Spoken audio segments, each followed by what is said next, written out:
ഏട്ടത്തി, എൻ്റെ മനസ്സിൽ ഒരുപാട് ആഗ്രഹങ്ങൾ ഉണ്ടായിരുന്നു. ഇപ്പോഴാ അതൊക്കെ വേണമെന്ന് തോന്നി തുടങ്ങി. അല്ലാതെ ഏട്ടത്തിക്ക് ഭാരം വെച്ചതൊന്നുമല്ല. മനസ്സിലായി.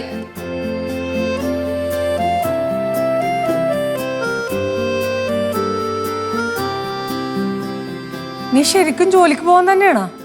ആലോചിക്കട്ടെ.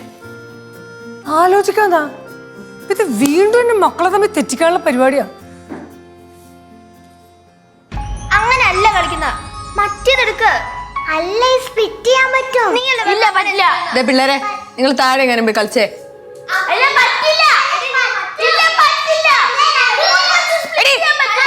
മനസ്സിലായില്ലേ? താഴെ പോയി കളിക്കാൻ.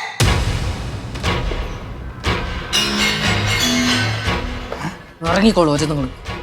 എന്താടാ അമ്മ ടെറണ്ട ഓട്ടിച്ചോട്ട്.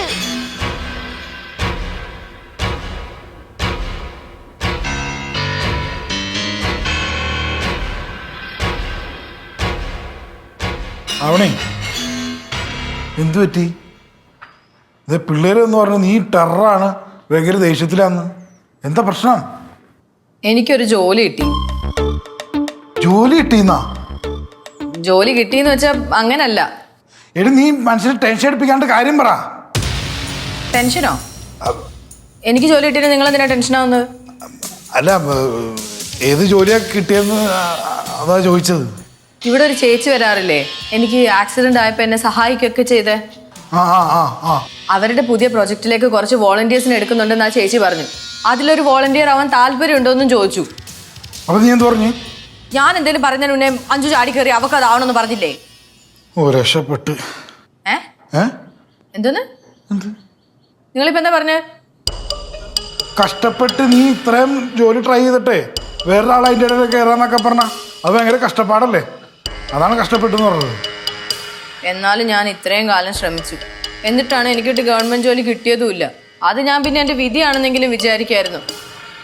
ഇതിപ്പോ പെർമനന്റ് ജോലിയൊന്നും അല്ലെങ്കിലും ഗവൺമെന്റ് ജോലിയുടെ ഭാഗം തന്നെയല്ലേ, എനിക്ക് ചെയ്യണം മോനേട്ടാ. അല്ല, അപ്പൊ അഞ്ചു കുഞ്ചു അതൊന്നും എനിക്ക് അറിയണ്ട. എനിക്കിത് എന്തായാലും ചെയ്തേ പറ്റുള്ളൂ. 2 ദിവസം ആ ചേച്ചി സമയം തന്നിട്ടുണ്ട്. അതിനു മുന്നേ അവള് പിന്മാറണം. അല്ലെങ്കിൽ ഒന്നുമില്ല, അവള് പിന്മാറണം, അത്ര തന്നെ. എനിക്ക് വോളണ്ടിയർ ആയിട്ട് പോകണം. അത് നടന്നില്ലെങ്കിലുണ്ടല്ലോ പിന്നെ ഈ വീട്ടിൽ സമാധാനം എന്താണെന്ന് അവൾ അറിയില്ല.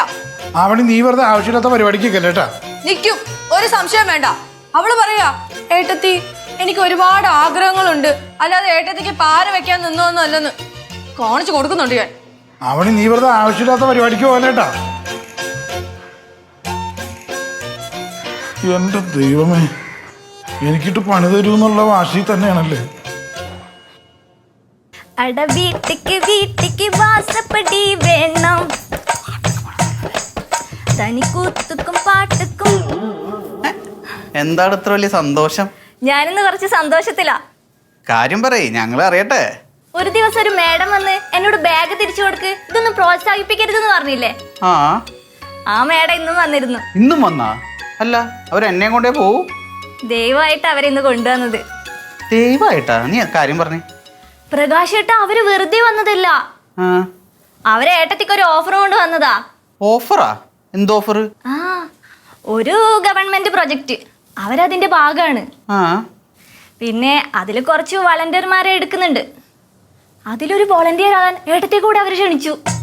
അടിപൊളി. അപ്പൊ ഏട്ടത്തിക്ക് ഭയങ്കര സന്തോഷമായി കാണൂല? അതെ, പെർമനന്റ് ഗവൺമെന്റ് ജോലിയൊന്നും അല്ല, പക്ഷെ ഗവൺമെന്റ് ജോലി പോലെ തന്നെയാണ്. ഏട്ടത്തിക്ക് ജോലി കിട്ടിയതിനപ്പം നിനക്ക് ഇത്ര സന്തോഷം? അല്ല, ഏട്ടത്തി ഈ ജോലിക്ക് പോണില്ല, അതാ എനിക്ക് ഇത്ര സന്തോഷം. പോവില്ലേ? നല്ല ഓപ്പർച്യൂണിറ്റി ഉള്ള ഏട്ടത്തി എന്തായാലും അത് വിടില്ല. ഏട്ടത്തി വിടില്ല, പക്ഷെ ഞാൻ ഏട്ടത്തിയെ പോകാൻ സമ്മതിക്കില്ല. സമ്മതിക്കില്ലേ? അതെന്താ? സമ്മതിക്കില്ല, അത് തന്നെ. ആ ഓഫർ ഏട്ടത്തിക്ക് മാത്രമല്ല എനിക്കും കൂടിയാ. ഞാനൊന്നും പറയില്ല എന്ന് വിചാരിച്ച അവരിവിടെ വന്നത്, പക്ഷെ ഞാൻ പറഞ്ഞു എനിക്ക് താല്പര്യമുണ്ടെന്ന്. അമ്മ എന്ത് ദുഷ്ടാ അമ്മേ? ഞാൻ കുറച്ച് ദുഷ്ട തന്നെയാ. അല്ല, നീ ആ ജോലിക്ക് പോകാൻ പോണോ? ഞാൻ പോണില്ല, പക്ഷെ നിങ്ങളുടെ ഏട്ടത്തിയും പോവില്ല. അഞ്ചു, ഇത് വലിയ പ്രശ്നമായി മാറൂട്ടാ. ഒരു പ്രശ്നവുമില്ല. ഈ ഓഫർ ഉണ്ടെന്ന ചേച്ചിക്ക് എന്നെ പിന്മാറാൻ നിർബന്ധിക്കാൻ പറ്റില്ല. അതെന്താ കാരണം എന്നറിയോ? ഇല്ല. ഈ ഗ്രൂപ്പിൽ ഇടേണ്ട മെസ്സേജ് ആണ് നിങ്ങളുടെ ഏട്ടത്തിയുടെ ഡെഡിക്കേഷൻ കണ്ട് നേരിട്ട് വന്ന് പറഞ്ഞത്. ഇനി അഥവാ നിർബന്ധിച്ച ഞാനൊരു മെസ്സേജ് അങ്ങോട്ട് ഗ്രൂപ്പിലിടും. താങ്ക് യു ചേച്ചി, ഈ വീട്ടിൽ വന്ന് ഇത്രയും വലിയൊരു ഓപ്പർച്യൂണിറ്റി തന്നതിന് താങ്ക് യു എന്ന്. അതോടെ അവരുടെ ഡിഗ്നിറ്റി അങ്ങ് പോകും. എൻ്റെ അഞ്ജു, നീ എങ്ങനെ ഇതൊക്കെ ചിന്തിക്കണം ഇങ്ങനെ? സാഹചര്യം. എനിക്ക് നിങ്ങളുടെ ഏട്ടത്തെ ഇഷ്ടമല്ല, അത് തന്നെ കാരണം. എപ്പം നോക്കിയാലും കുറ്റപ്പെടുത്തലും കളിയാക്കലും പരിഹാസവും. ഞാൻ നിങ്ങളോട് പറഞ്ഞല്ലേ നിങ്ങളുടെ ഏട്ടത്തിയോട് ഞാൻ റിവെഞ്ച് ചെയ്യുന്നു. അതൊക്കെ ഓർമ്മയുണ്ട്. അല്ല, ഈ റിവെഞ്ചിനുള്ള റീസൺ എന്താണ്? അതൊന്നും എനിക്കറിയില്ല. ഒരവസരം വന്നപ്പോൾ ഞാനത് ചെയ്തു. പിന്നെ എപ്പോഴും പറയാനുള്ളതേ നിങ്ങളോട് ഇപ്പോഴും പറയാനുള്ളൂ. ഇതിന്റെ പേരിൽ ഒരു സംസാരം ഉണ്ടായാൽ നിങ്ങൾ എന്റെ കൂടെ നിൽക്കണം.